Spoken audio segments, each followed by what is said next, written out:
I ran into this last week. Here's what fixed it for me. If you want to stay updated on your Discover card transactions, enabling alerts is a great way to do it. Here is how to set it up. Step 1.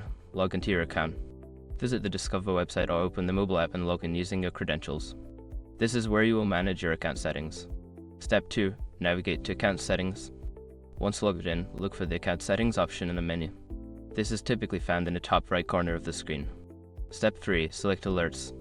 In Account Settings, find and click on the Alerts section. This is where you can customize your notification preferences. Step 4. Choose your alert preferences. You can select the types of alerts you want to receive, such as transaction alerts, payment reminders, or fraud alerts. Make sure to check the boxes for the alerts you wish to enable. Step 5. Save your changes.